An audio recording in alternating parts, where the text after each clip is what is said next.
if it described, I think some people, I didn't know if this was like factual or just Twitter speculation, where some people were saying like the way it was done was described in the song. That's wild. So that's why some people were saying, this is too much. Yeah. Yeah, that song that they're using, that's what I was talking to Poetics about. Like that song, from what I've learned, like that song is from 2017, the one that they're using. And so that's what we were in context. What we were talking about before we hopped on was how the media will, and Poetics, if you would like double check that, fact check that. But I'll check that real quick. From what I learned, like it was released in 2017, but that's the song you hear when these publications or media outlets are talking about this particular incident. And so it makes it seem like, you know, he was talking, and then Twitter goes crazy about, oh, he's describing it in the song. And so we were just talking about how media will take something and you know, paint a certain narrative. Yeah. And the way social media is, it just goes out of control to where. Yeah, the song came out March 4th, 2017. Oh, that's my birthday. Hey. And the altercation happened this last October. Yeah. Okay. So yeah, they basically it's crazy. Yeah, it shows how like social media and stuff, people can just take something, or the news in general, just take something and run with it. Even if you wrote the song, you can still use that as premeditation, but that's another story. Yeah. That's a good point. How do you feel about it, Drake? I mean, social media blows stuff out of context is all I got to say about it. Low-key, that reminds me of like when you talk about out of context, like that Jesse story too, of the Jesse Mullet guy. Yeah. Oh yeah, that guy from the show. Oh yeah. Nobody knows with his situation. He might be lying too, and it's like, what are people doing for clout now?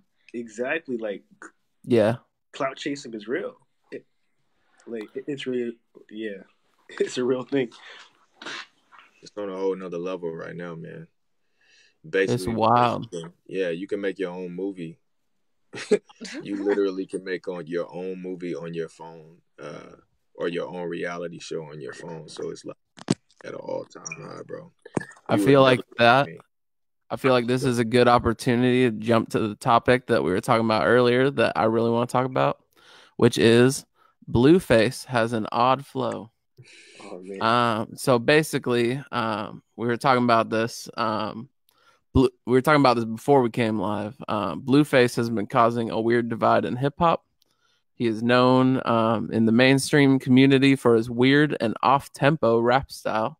It is very representative of artists from the West Coast, drawing influences from Juvenile, E40, Silk the Shocker. So what do you think of this style of hip hop in the community, and why is it kind of becoming popular out of nowhere? I think music has kind of shifted to feel good versus like lyricism and stuff. So I think we're in a how would you call it? A space of time right now where like the songs that are popular are just kind of songs that make people feel good per se. And so I would say maybe that's why he's becoming so popular, because like people aren't really listening to what he's saying, but they're just kind of like, oh yeah, this song sounds good. It's something different. Yeah. It's just different. And so, yeah. Right. And then I guess it comes with the whole being confidence, because like some people will listen to that and say this is whack, this is nonsense.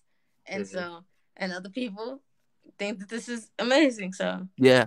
I saw a video that was it was a thing. It was called the Cosign. It's like this YouTube series where people cosign, like they'll listen to like clips of songs and say whether or not they would cosign the song. And Ice Cube listened to a Blueface song, and he was like talking about like how it was dope and how he has like a different flow and he's got his own like signature sound and stuff like that. And I was like, that's crazy to see Ice Cube co-signing someone that like so many other people on social media make fun of. So it's just like, it kind of like shook it up for me. Like I was like, whoa, unexpected. But one thing, I watched the interview on Blueface with the Breakfast Club. that dude, he's really confident in his art, and so I respect that. So like, he talked about how he used to market himself like at high schools. So he would drive up to high schools after school, but he was young too, so he wasn't like being creepy. But he would drive up, and then he would, and then he would sit on top of his car and start rapping. So basically, he turned his car into a stage, and so he would stand on top of his car, and then everybody would be like, "Oh, why is this dude standing on top of his car?" And so all the high schoolers would pull out their cell phones, and then he would start rapping. And so he was like, "Yeah, it's basically like free promotion because all the kids, they all love social media, they all have their friends, and so they all share the video, and they're all like, oh, who's his rappers?' And they all share his song. And so basically, if he just did that at the 4 high schools, like, it would blow up because like each school had like thousands of kids type stuff." Yeah, go ahead, Josh. I'm sorry, bro. Oh no. Well, the thing that I was gonna add was kind of like how you were saying before we started the live, Dre. That part of it is probably like cultural, like how, like, for instance, like some folks down south, like we really like guys like Kodak, 21 Savage, people who kind of have that like South type of flow that might not rock with people from like up north in like New York or like Chicago, out in Midwest, or like out west in Cali.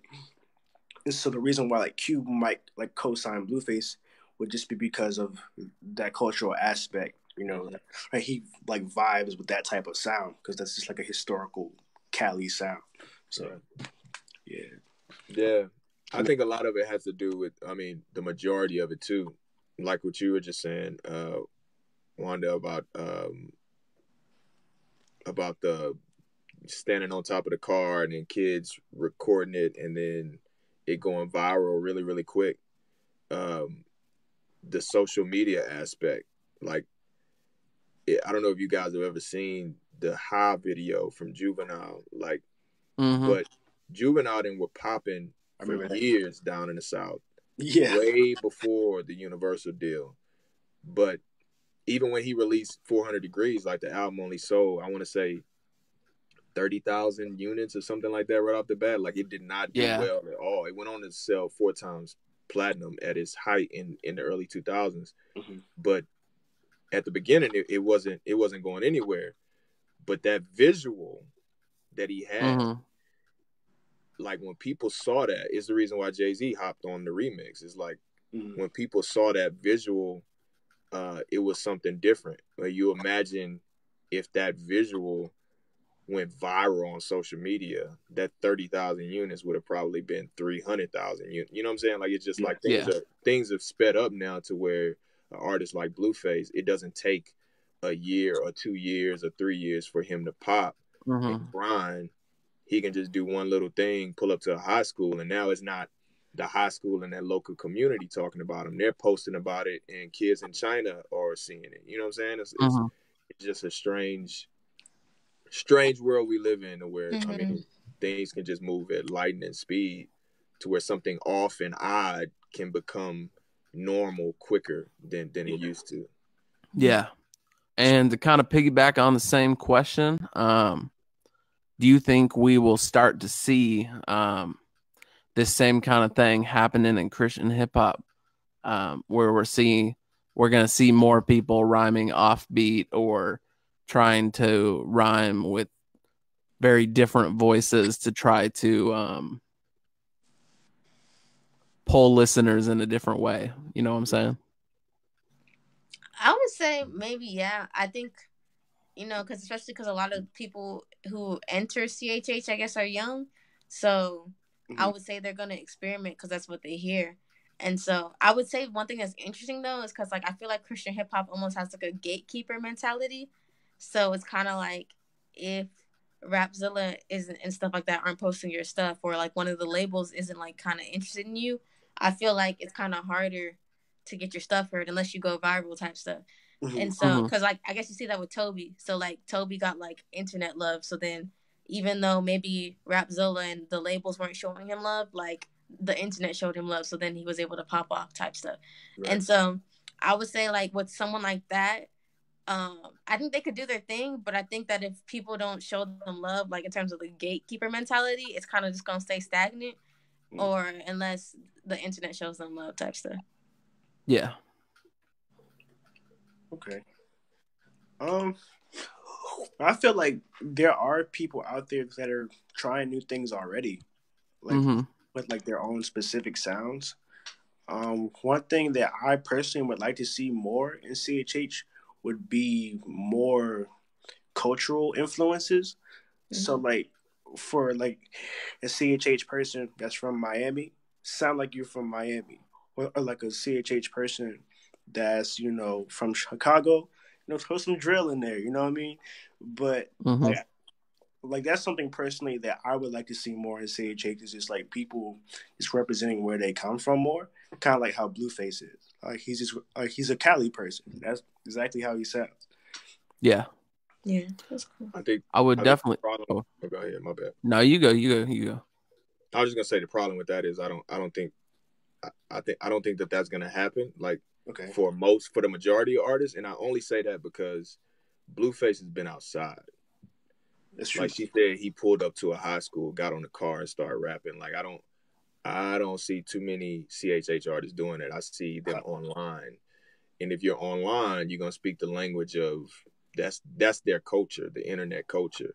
It's true. Like we had to be outside and actually had to experience the culture around you. That's why certain artists that are prominent in CHH, like I know Andy is from Washington Heights. Like, and when I go to Washington Heights, like, okay, this feels like, you know what I'm saying, like what he's talking about, or you know, a lot of the other Reach guys that are from, like Tadashi being from Houston, or Lecrae being from Houston, or whoever else you can name. Like there's a certain authenticity from actually experiencing life, like in analog per se, like in real life, one-on-one with a person, versus getting online and experiencing all of this information really, really fast. And 1 minute you're in this state, and the next minute you're in this state, but you're really on your couch. Like I don't think that can happen.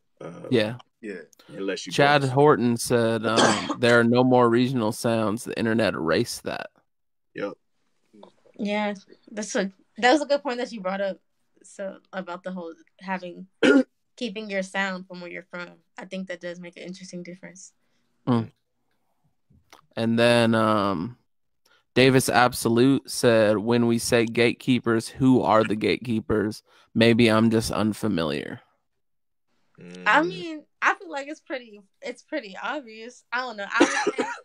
I would say obviously the gatekeepers are like the publication. So when you look at that, Rapzilla, Jam the Hype, they were doing a little something. I mean, Dre's over here doing the Illuminati. Oh yeah, LOL. Back in the day, there was like thesouth.com, who else? I feel like I'm missing somebody, but there's publications like that. And then in terms of labels, I mean, like Reach, 4 Against 5, RMG, like I mean Toby Mac, he's trying to enter the Christian hip hop game too. He got Aaron Cole. So I mean, I feel like stuff like that, like those are people who currently are gatekeepers in terms of they have money and the power of influence to put people in front of your face, and to where people are like, oh, who's this? Oh, man, very interesting. Question. Oh, you got questions. We got questions. Bro, we got all kinds of people commenting now on Facebook. Chad said, once again, the gatekeepers are the artists. We post about all types of artists. That's interesting to see. Gatekeepers are the artists, because I feel like it definitely comes down a lot now to people's cosigns or to an extent. Yeah. Okay. That's interesting. I think to an extent. Well, so that can be true also in a sense when you look at things like Indie Tribe, right? So like for instance, someone made a comment the other day. What were they talking about? It was kind of along the lines of the whole music shenanigan conversation. I don't know what was happening, but basically someone commented and they were talking about not being supportive, and then I think it was like Dylan or something. He was like, oh, well, I'm supportive. I bring my homies like RG and blah, blah, blah on tour with me. Oh, yeah, because it was someone who said like Christian hip hop aren't supportive of each other. And so, yeah, And so, but then, yeah, and then Dill was like, oh, I bring these people on tour with me. I bring these people on tour with me. And it's funny because, like, he mentioned a lot of people, but then I looked at that and I was like, it's interesting because if you're not in that group of friends, then basically you don't get put on those shows type stuff. So I was like, you're like low-key inclusive, but it's low-key like a clique inclusivity. And so to an extent, then artists could be gatekeepers because it's kind of like if they don't put you in their little clique, then that means they're not going to put you on their features for their songs. Okay. And so the songs that people keep hearing come out with different verses are the same people from that group of friends, and then the same tours that happen because the people who can't afford tours and have the audience to bring people, they're going to bring their friends. So I guess that kind of makes sense where artists could be a gatekeeper per se. That's in true. That sense. Yeah. Just piggyback off of that, like I think that those clicks and stuff, I think that stuff is super organic though, and it's true. Like even when, you know, when we first started with the whole collision thing and We Live as Kings, we didn't even know each other really, and we got together and they made us a group essentially. But because we were around each other, the people that I knew, the people that Alex may know, the people that, you know, Chris and Swoop, like they were around. And so that kind of became an extension of what was around us. So it was all pretty much organic. And you would hear a lot of people, you know, talk. That's where the Same Team song came from, was like, yo, like that's not what it's about. Like we are all a part of the same team. But it's hard when, again, you got artists that are only on the internet. There may be a conference, there may be a show, there may be this. You might be in their city and they don't come out. You know what I'm saying? You never see that face. I was even like that for a while. Like I'm super introverted, so you might not ever see me outside, like ever. And that's why, like somebody like a Wit, like he and I work so well together because you might never see him outside. Like, and we just want to work. So it was only because of like being associated with, you know, Collision and with Swoop, and just that's what actually brought me out of being an introvert, was like being around people that weren't introverted and linking up with other people. Because if it was just me, like, you know, I'd just be sitting at home making music to myself. So to those artists that are saying that, like, you got to get out, like, and network. And if you are introverted, like, get you somebody that's not introverted, that can say, yo, listen to my man such and such, or, you know, whatever it is. Be polite about it. Don't just run up on artists and just throw them your music. Or, I mean, I guess we don't even have CDs no more, so don't just. Now it's just a link to Spotify. Don't just airdrop them. Yeah, don't just airdrop them the song. Like that's crazy. You can do that, can't you? Yeah. That's crazy. That's to come up with no consent. Yo, get me in a room with Lecrae so I can airdrop him. I got this new job. That's wild. Josh Gala said, "We Live as Kings, dang incredible album. Still playing it today." Yeah, that album whack, bro. No, it wasn't whack. It was solid. No, that was dope, man. 2012, right? It was actually solid. I still remember the song. Them albums are whack. All them dudes in that group are whack. I don't like none of them cats. I just found out that I can like pin comments, so I'm loving this. Chad Horton comment again. Yep, CHH is notorious for trying to make it almost exclusively online. That's interesting. Why did Christian feel Jordan KH Topin? I don't know how to pronounce that.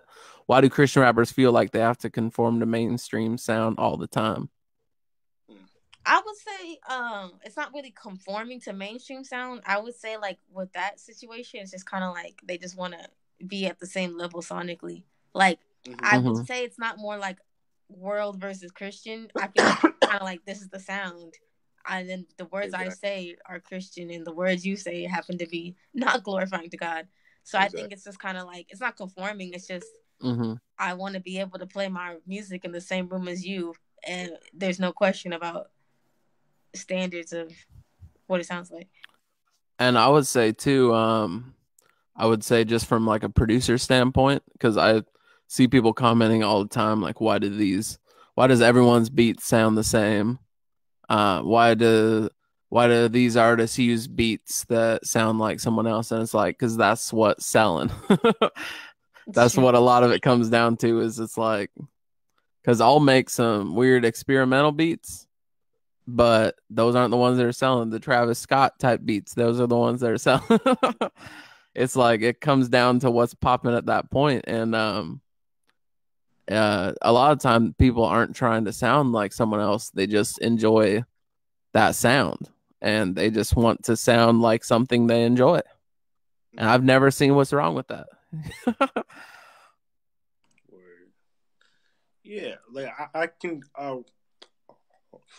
like rock with that answer as well. Like I feel like people are like, well, not all people, but there's some people that are scared to kind of get outside that box. So they just want to make like whatever song that will get them posted on places like Rapzilla or like whatever publication, just so that they can get their name out there. And once they get their name out there, then they can start to branch out into like the more, you know, experimental phases of their art. But yeah. Okay, so if everyone's good, we're gonna hop over to another question now. This is something Dre and I were talking about for a while. This is kind of why I wanted to get him on here. So The Truth posted on Instagram at this point, this was a little over a week ago. If you are a Christian producer, why would you want to give your music to a mainstream artist who is going to create a song that works against the kingdom of God? Isn't that counterproductive? And that kind of started a controversy around the community on whether it comes down to money a lot of the time. A lot of producers were commenting. I know Kardec commented.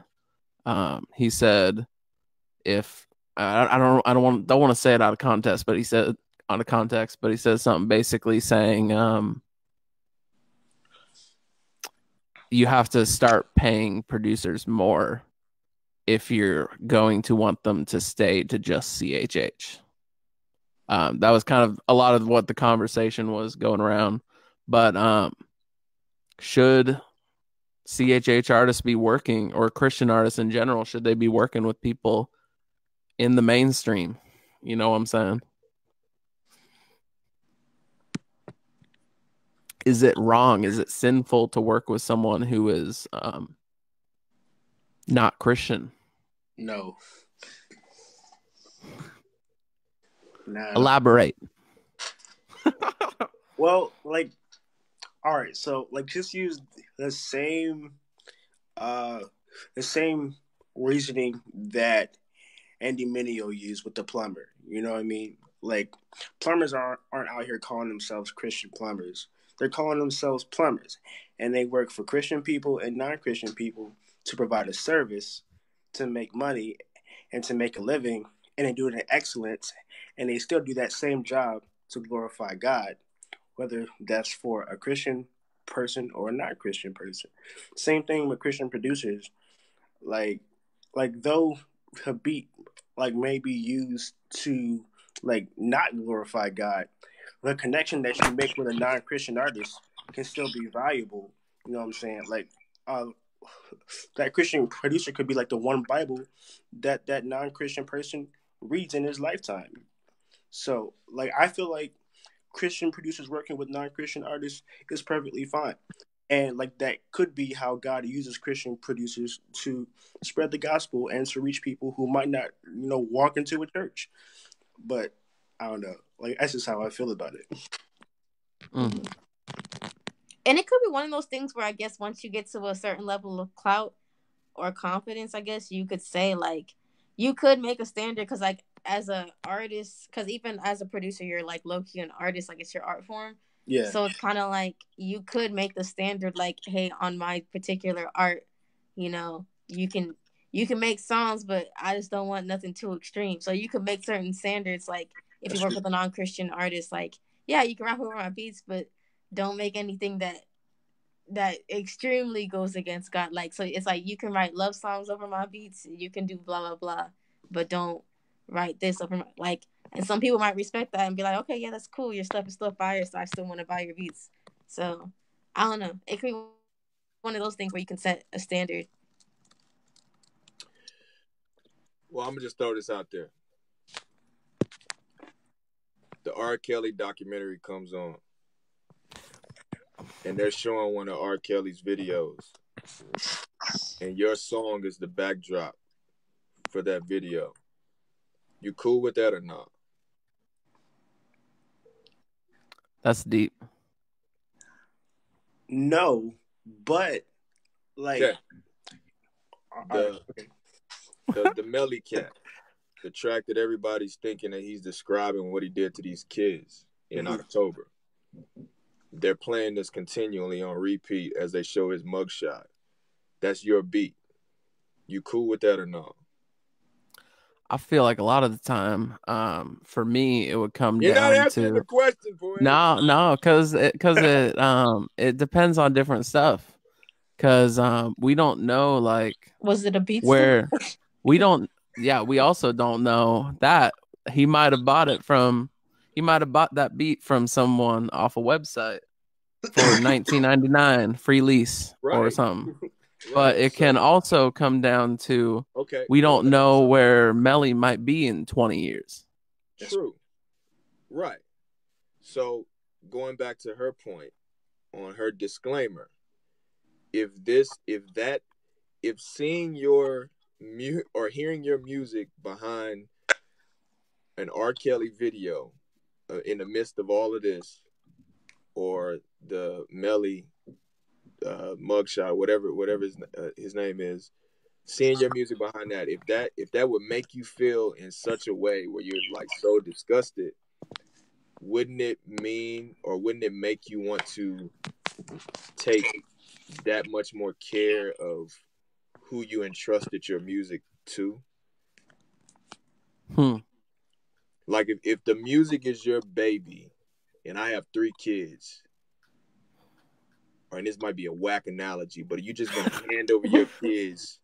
Are you just gonna hand over your kids to somebody that you haven't done a background check on? You don't know who this person is. You're just gonna hand them over to that person and allow them to do whatever? Or are you gonna make them sign 1 million forms, check all the background checks you can to ensure that your baby is in the best care? Or, because that leads me to believe, and I'm not a producer, and I'm philosophizing, like I'm KRS-One right now. Like, I'm not giving a yes or no. I'm just saying, because it seems to me the only other reasoning behind, which is fine. If that's the case, then that's fine. If you're okay with the R. Kelly documentary coming on and your music being in the background, if you're fine with that, and you got your check and you good to go, that's on you. Like that's you got to live with that as a man or as a woman. But if not, if you wouldn't be fine with that, then my suggestion would be to check all those boxes and as she said, provide not just that disclaimer that she said, but even go a step further. Like, go outside, be in the room with the person. Because you are signing off. Once you release that, you're signing off on everything that person does to that beat. It's theirs at that point. You're entrusting your kid or your child. If you love your music and your art in that much, you're entrusting your child with this person, essentially. Does that make sense? Yeah. Yeah, I get what you're saying. I'm not 100% sure I agree 100%. You know what I'm saying? But that's good. I said it wasn't. I'm not going for or against. I'm just throwing it out there. Like, I'm just. No, I get you. Like, just. I would say at that point, bring it back to the R. Kelly thing. If I was the guy that was hired for a studio session and my track was the one that R. Kelly decided to go over, I wouldn't feel like it was my fault. It's because that's all R. Kelly. That's his decisions, his thing he's doing. I don't know. But knowing R. Kelly, this is post tape, post everything we know. But even before the documentary, knowing R. Kelly, somebody says Poetics. Yo, Robert just chose your beat. And you know his history. You're gonna say, yo, this is gonna be flames. He gonna That's kill the it. difference for a lot of things, I though, know because like exactly That's what like he's the gonna one talk about exception in that this you video. really like, though. It's gonna be when it fire. comes, this guy he's taking this like so out of context. But How's that out of context? when we this were is what talking you about said. it before, I was saying a lot of mainstream, like when you and I were having this conversation before, it was a lot more about mainstream artists. When I was talking about it, I was talking about like artists from Chicago, for example, YNW Melly.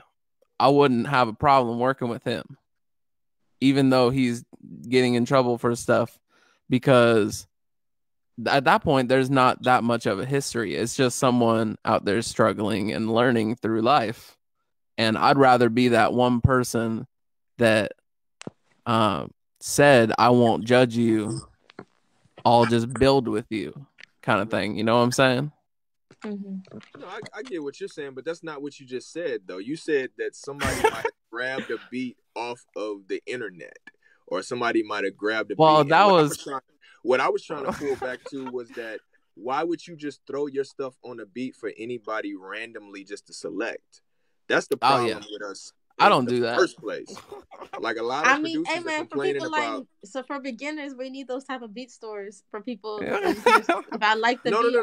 I can purchase I feel you. But what I'm saying is, to your point, there still needs to be a level of professionalism out the gate to where, even because your mindset at that point is just, and this is me speaking after years of making these mistakes. I'm not saying that I didn't make mistakes early on, but this is you saying, I just need the check. I just need the money. I don't care who grabs it, when, what, where, how. But if you're looking long term, at the gate, you're going to set up the system to where it's a professional way, right? Even if you have a beat store, you might be selling them for $25 or doing leases or whatever. You're going to set it up in a way to where 10 years later, when that documentary plays, you ain't got nothing to worry about. Cassandra Albertiston said, R. Kelly is an extreme example, LOL. R. Kelly is not an extreme example because there's many people, there's the majority of the industry saying the same exact thing he's saying. I'm just using R. Kelly because there was a documentary. Yeah. But you can you can flip through any playlist right now and hear the same exact rhetoric. So it's not an extreme case. He's just the one that got caught. You know what I'm saying? So that would be the same thing as me saying, okay, let's throw R. Kelly out. That would be the same thing as me saying, whatever mainstream artist that's popping right now, you turn on their album, not even their documentary, and you hear some of the things that they're saying. Would you be okay with that? That's all I'm saying. I get you. I think this is definitely an interesting conversation. We could talk about this for an hour. Let's read through some of these comments, because we got a lot of Facebook comments from that one. Oh man. Lael Turner said, but mad Christian people be just as sinful. That is interesting.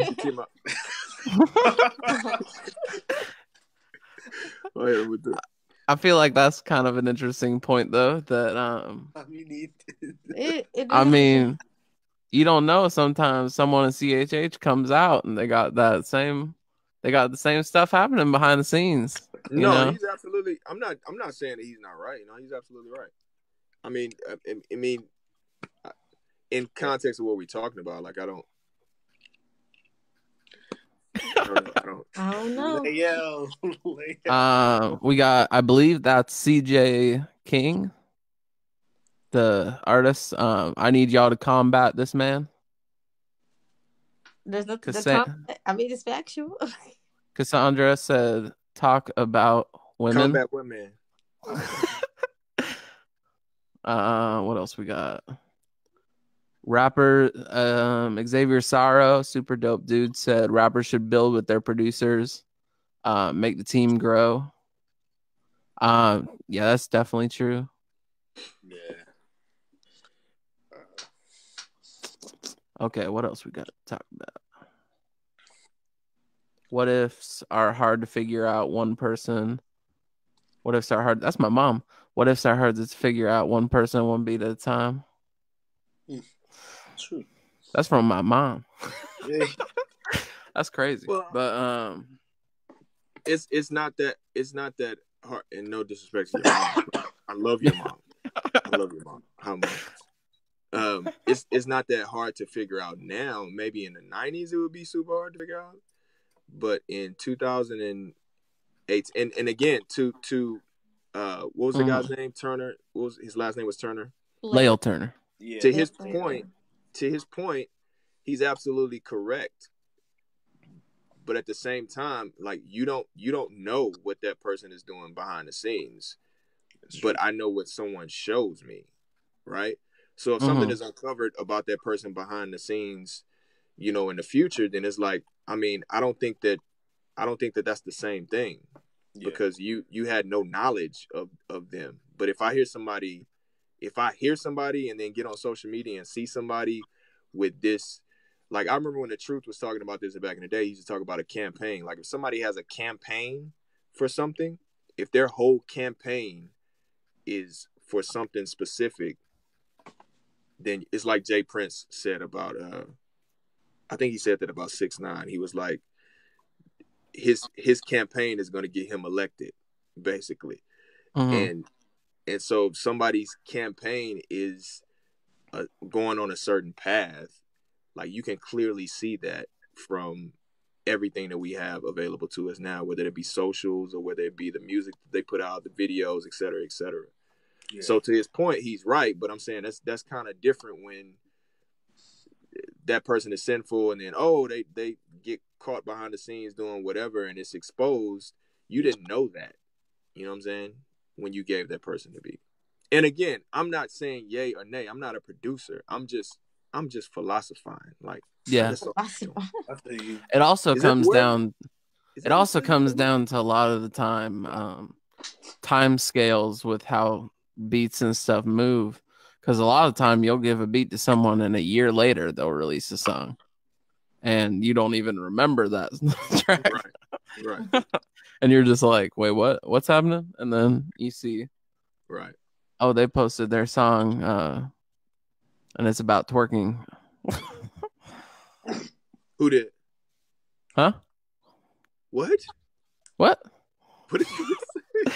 I said sometimes people will just like post a song, you'll give someone a beat or something, and then like a year later. I thought somebody posted their song on the Facebook comments thing, and it was about. Oh, I'm trying to read through all these comments though, bro. It's almost hard to talk because sometimes you're reading. Yeah, I'm getting interested in someone's comment, and then I'm like, dang, I should keep talking. That's funny. This is actually a good thing for Wande to talk about. This girl, Cassandra, said, okay, I apologize. As a female creative, I believe there should be more space for women in the Christian industry. As someone who's been around some environments, do you believe Christians will come to a place where women being around isn't odd for men, considering people are married and get weird for women being in their circle? Wow. That is an interesting conversation topic. Mm-hmm. Very in-depth conversation. That's amazing. I think it kind of comes with I remember I tweeted today, like, practice self-control. So I think if people get to the place of self-control and like living a lifestyle where you know your standards, then I feel like women being around shouldn't be an issue if you're secure in who you are in Jesus and like you practice self-control. Like, because it's basically like having a sister. Like, I shouldn't be a threat to you in your relationship if you're secure in who you are as a person and you're not just giving yourself away to just foolishness. And so, I don't know. I feel like stuff like that just comes from being, I don't know, it's kind of like being a normal person, like know how to interact with somebody of the opposite sex without freaking out. And so, I think it can be normal if people just learn how to act normal. And then some people, it's like some people, if you make mistakes, and then now your partner who you're married to has to question everything you do, that's kind of on you. You got to do better. But I think for the most part, like, it's kind of like if people just practice self-control, then it shouldn't be a problem to have a woman around. And then if we normalize that, then it won't be an issue in the future, because then it'll just kind of be equal and be less male dominated with a random woman inserted type stuff. That's good. I like that. I don't know if y'all have any statements.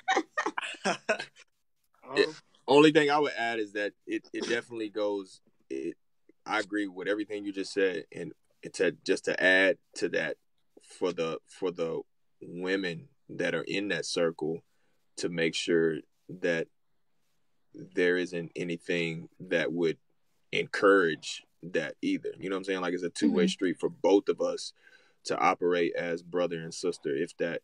So to respect boundaries and to know that this person may be married, like, especially if the wife isn't as familiar with this person that may be a part of the team, to respect that and to be aware of that would be good for the woman as well as the man. It goes both ways.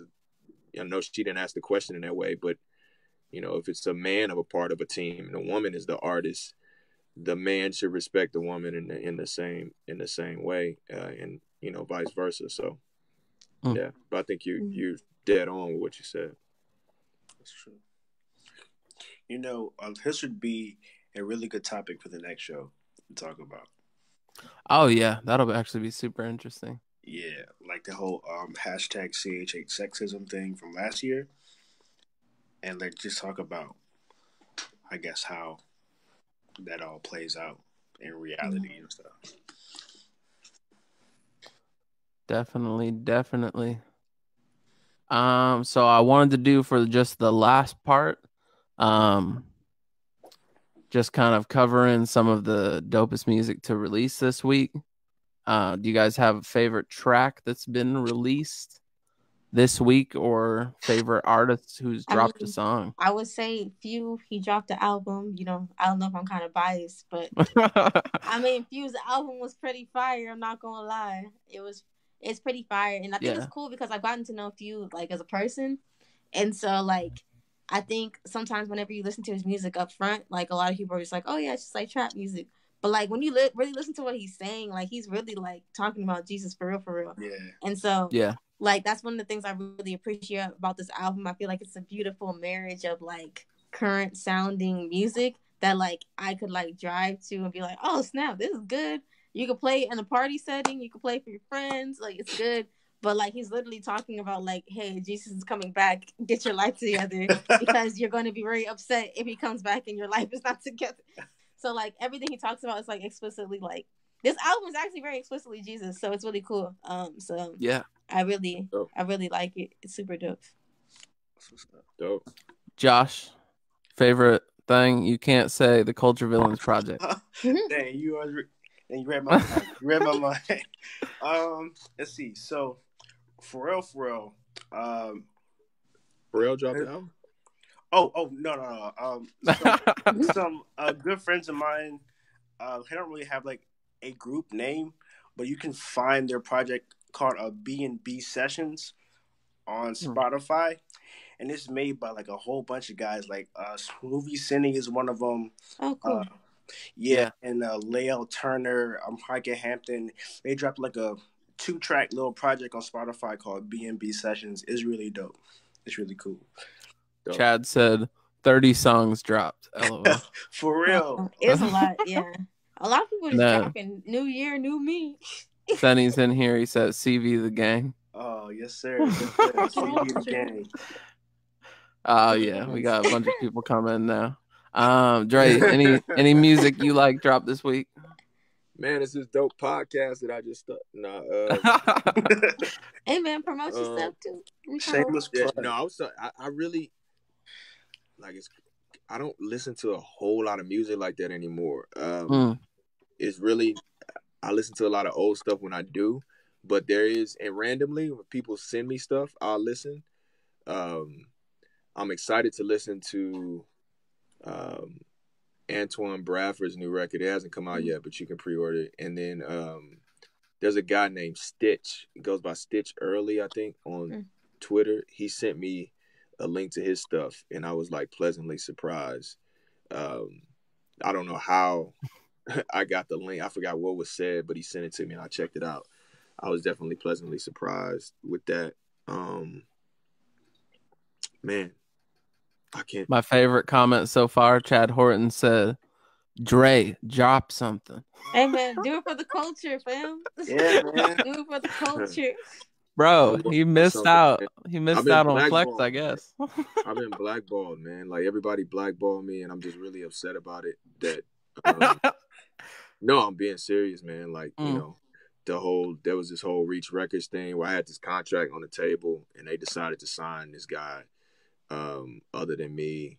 And then RMG, the same thing. They had a contract for me, and they decided to sign somebody else. And you know, where y'all don't know my person. I am definitely joking right now. I was like, I can't tell if he's serious. I'm just gonna smile. Nah. But very soon, I will be dropping something. Very, very soon. If anybody cares to even listen, we'll listen. Bro, you know we gonna do stuff. We promote. This my other favorite comment. Promote the coffee. That's from James Hardy. He talking to you? Cause you? No, I think he's talking to you, bro. Oh, Black Gold. I'm willing to talk coffee all day, though. Yeah, that's a separate podcast. You got to get on the Black Gold podcast, bro. I'll do it. What else we got in here? A ton of people commenting. I did see your video one day. I thought it was very, very dope. Which one? You were at a gas station? Oh yeah. That was I Gotta Live. Yeah. I Gotta Live. Yeah. Yes. Very dope. And as I said, and I apologize, I've been saying your name wrong the whole time, probably just one day, right? Yeah. Yeah. I knew you as the A&R for Reach, or I heard about you as the A&R for Reach, and then Poetics mentioned you the other day, and I was like, I think I know their name, but I really wasn't sure. And that's the only thing I had heard from you, because again, I don't listen to music like that, but I'm definitely paying attention. Like, I'm looking forward to hearing some stuff drop for sure. Very, very dope. Dope. Thanks. Awesome. Sounds like a good way to end it, everybody. Yeah. Yeah, we went an hour and 20 minutes. Not bad. Yeah. It's pretty solid. It's cool for the first show. Yeah, definitely. So everybody come back next week for some controversy. I'm a troll on apparently on purpose. Yeah. Apparently we're gonna talk about CHH sexism. That'll be pretty interesting. I'm pretty sure our guest next week is gonna be Risha from RMG. Oh, that's perfect. So yeah, that'll be pretty perfect to talk about.